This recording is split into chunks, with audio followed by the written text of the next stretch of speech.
प्रकृति पाई पदयात्रा सबुरी मनरे प्रकृति प्रति प्रेम जागृत करने एकमात्र लक्ष्य।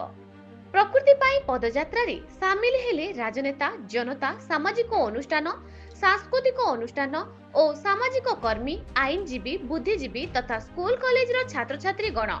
इको क्लब आयोजित सांबादिक तथा युव समाजसेवी सौम्यव्रत साहू नेतृत्व में पदयात्रा ढेंकानाल बलदेव जीव मंदिर ठारू आरंभ दीर्घ 2 किलोमीटर पदयात्रा करी प्रकृति प्रेमी माने पहुंची बाबा चंद्रशेखर कपिलास पीठ ठारे।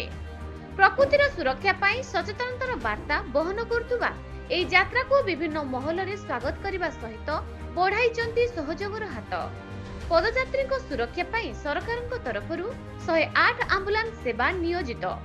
वृक्ष आमर जीवर धन, परिवेश सुरक्षा आम दायित्व भली विभिन्न आह्वान को सफल रूपायन देवा निमंते एई पदयात्रा समग्र ओडिशा सेवा अभियान सफल रूपायन बोली मुख्य सचेतक विभु प्रसाद शतपथी दृढ़ोक्ति प्रदान करिसंते। हिंदोल रोड रंगाधर साहू को रिपोर्ट, न्यूज ओडिशा टीवी। मो स्कूल नाम पीएम श्री श्री चंद्रशेखर जीव सरकारी उच्च माध्यमिक विद्यालय देवगाँ।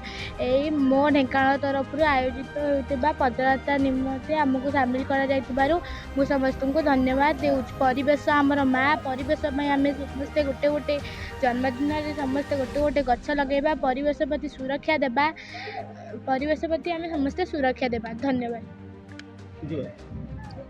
मु चंद्रशेखर जी यूथ क्लब सभापति श्रीयुत प्रहलाद महांती।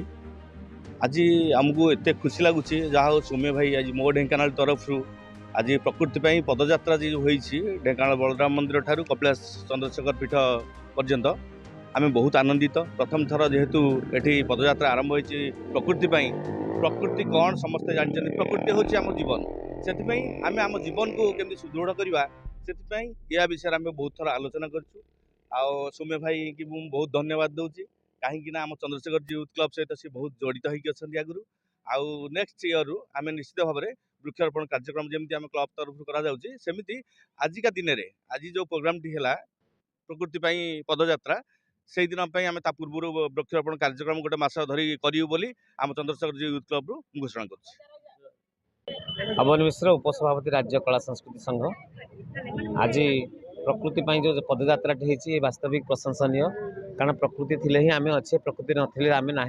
भागवत सुंदर कथाटे कहले जे जल पवन लगी देह एथु अधिक थिले कह जे जल पवन हूँ आम सर्वस्व शरीर पिंड ब्रह्मांड पिंड बाहर जल पवन और पिंड भितर जल पवन, तेणु ताकू लगी जेते देह ए देह जिते बंचब केतेबेले ना प्रकृति जितेबाला परिपुष्ट हम बा प्रकृतिर मुख्य स्रोत है गछ।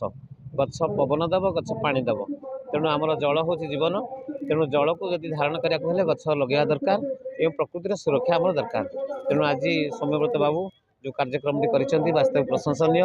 यहाँ जनकर काम नुहे, यहाँ समस्त काम, प्रत्येक जीव सत्ता ये कमटी करें प्रकृति आम सुंदर एवं कमनीय हो पार।